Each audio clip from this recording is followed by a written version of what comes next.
My husband Jim and I own an antique business in a big old bizarre barn of a building. 5 floors with multiple other tenants, including a restaurant.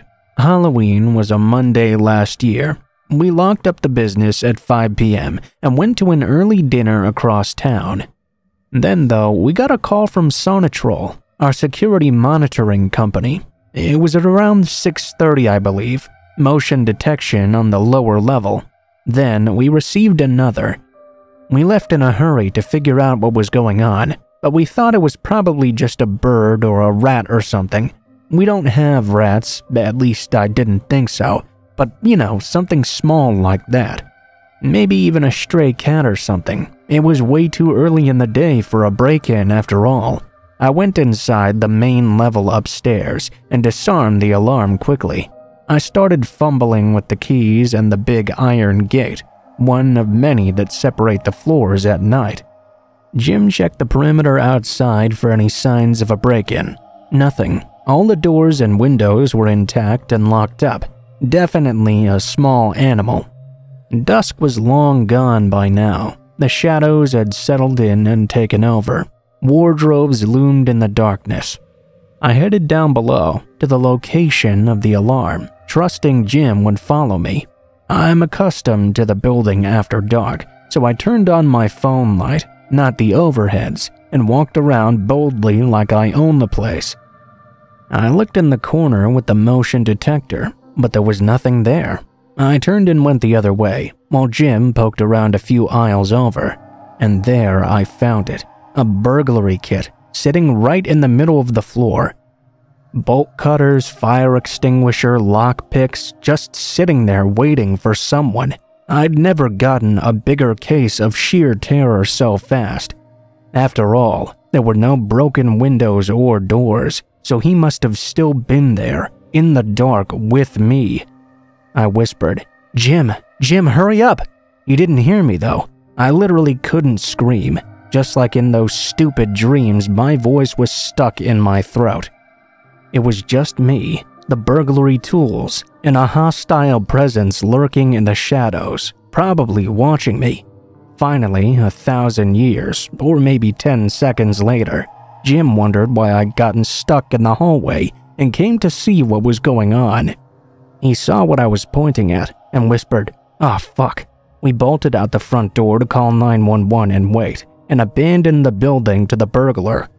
About 5 minutes later, the police showed up and were initially pretty unimpressed with our find of the burglary kit. That is, until we pulled up the security footage to see what really happened, and that revealed the actual horror. I saw the face of my new sleep paralysis demon. So, this guy who broke in, right? He was built like a lean, mean brick shithouse. He was crouched on a landing behind a bookcase while we were closing, watching me and all of my staff lock up. He sure bided his time. Then, as calm as could be, he walked out and went to the men's restroom in the hallway downstairs. That area wasn't set for motion detection for a variety of reasons. He spent a while in there, moving around with the door open. He was constructing a mask or something.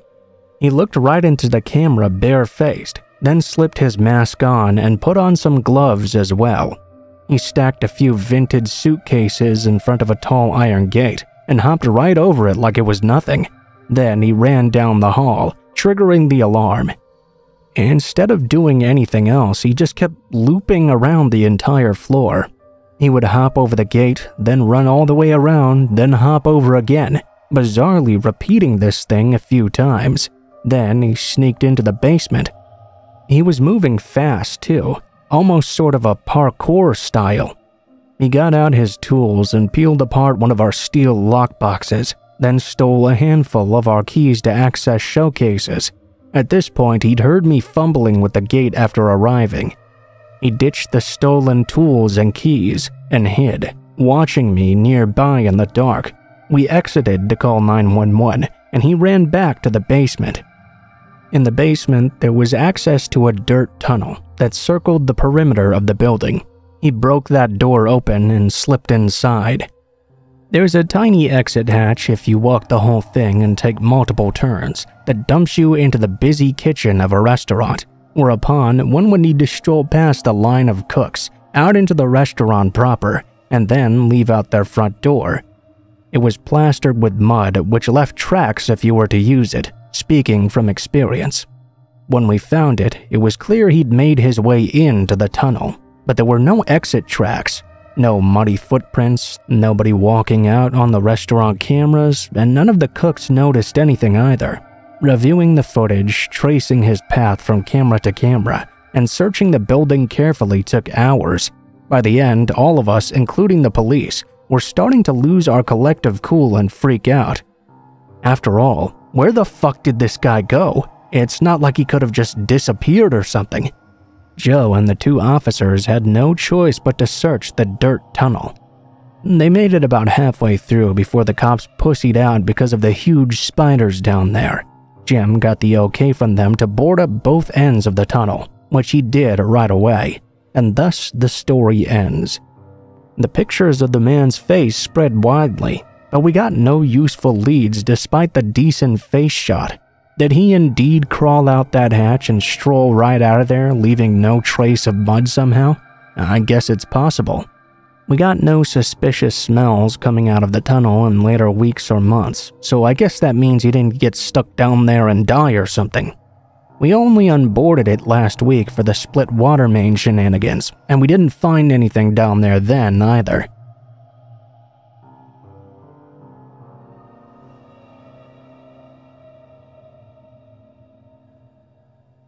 This is a really weird story that took place when I was much younger.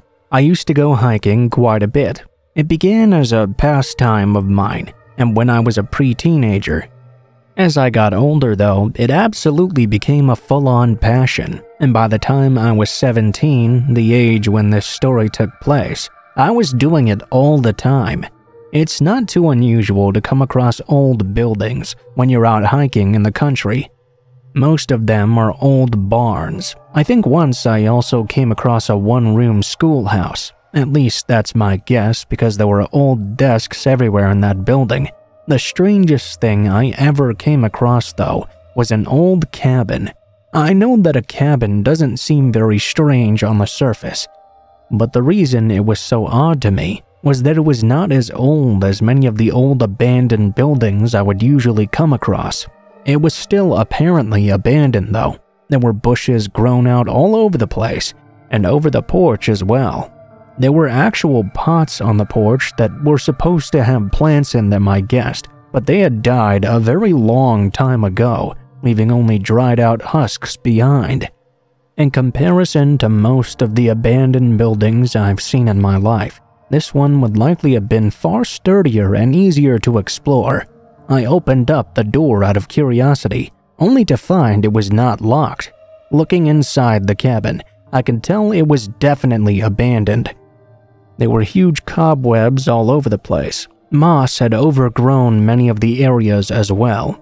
There was some old rotted out furniture in the place too. But really what caught my eye was a trap door. I went over and with relatively no difficulty, pulled it right open. About halfway down the steps, I pulled out my flashlight and found my way to the bottom. I set out to explore the basement, and I immediately wished I hadn't entered. Hell, I wish I'd never gone to that basement to begin with. Double hell, I immediately wished I had never gone into that cabin. It was obvious that although the cabin may have been abandoned some time ago, the basement clearly had not been. It was completely full of weapons. Tons of weapons hanging from every wall. Knives, swords, rifles, shotguns, machine guns. Hell, just about anything you could think of, I saw it down there. These weren't old things either.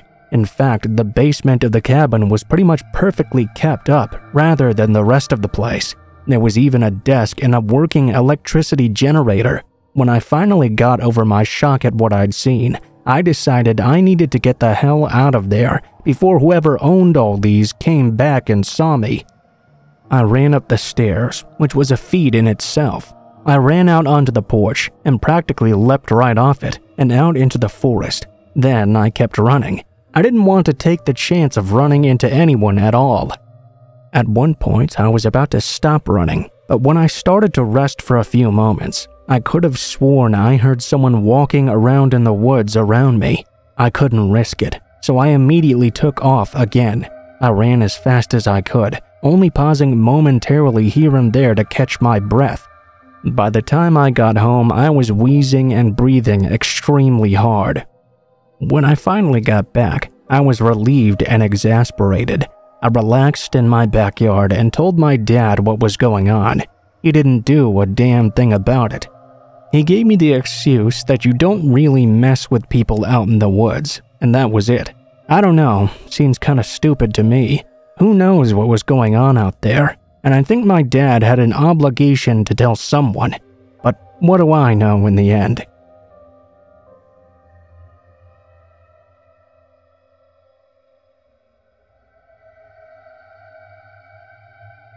When I was young, I used to babysit my brother and sister. I was about 15 at that time. I'm 35 years old now for reference. I'm the oldest, and my sister Jessie is 3 years younger than I am. My brother Charles is 10 years younger than both of us. I would babysit a lot for them because our mom was a single mom and would work nights often.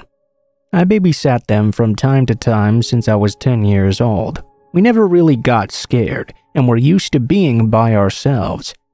I know that doesn't really happen anymore, at least at such a young age, babysitting that is. But hey, it was the 90s. Things were safer back then, and it was normal to just watch them for a little while. I'd never had any problems or issues either. My mom had rented out a small 2-bedroom house. Let me give you the layout of this house because it will be important for later.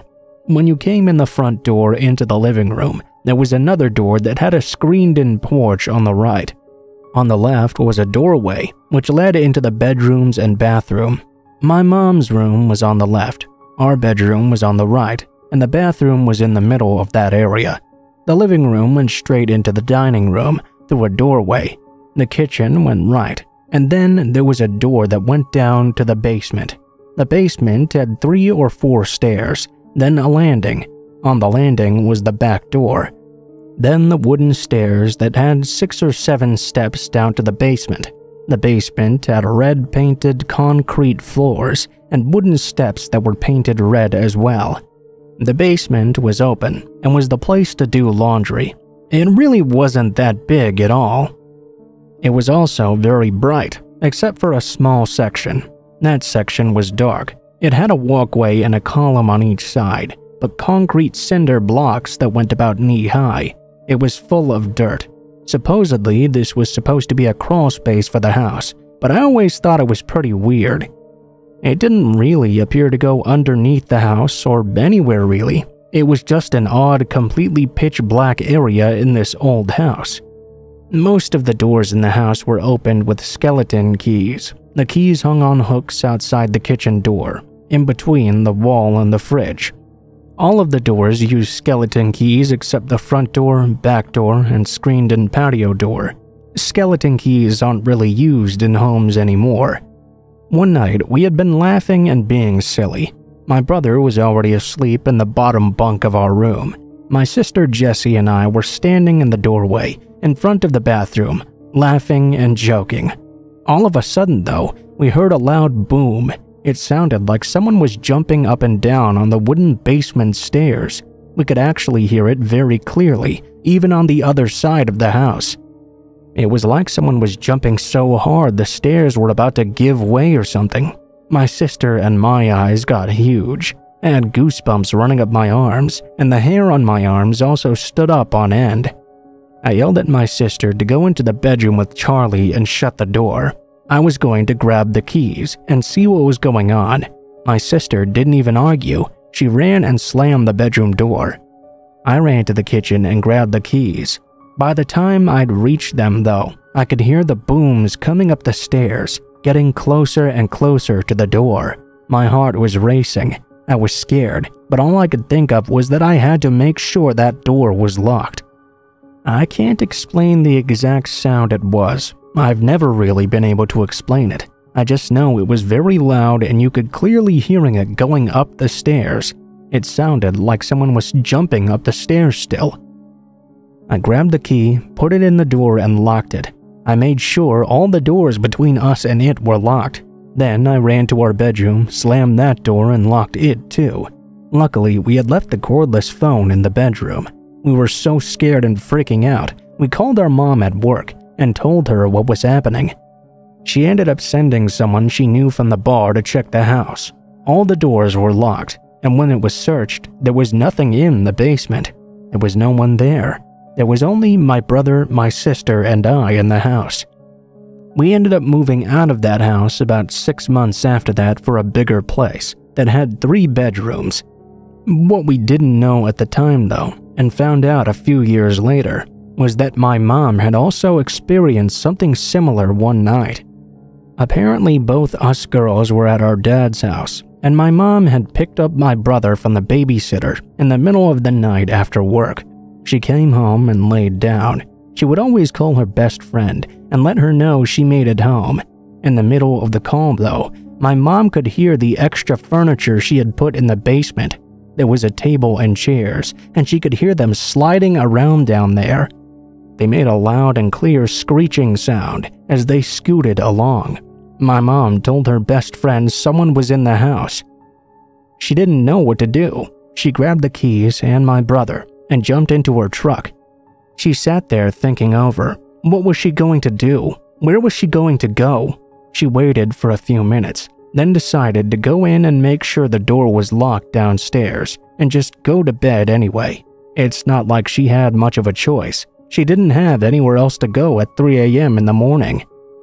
The next day, she went downstairs and checked, but everything was placed exactly as it had been originally. All the doors were locked just as she'd left them as well. The chairs and the table, everything was arranged perfectly. We couldn't really find an explanation for these events. Personally, I believe it was supernatural because we couldn't find one, but I suppose there's other reasons this could have happened in the end.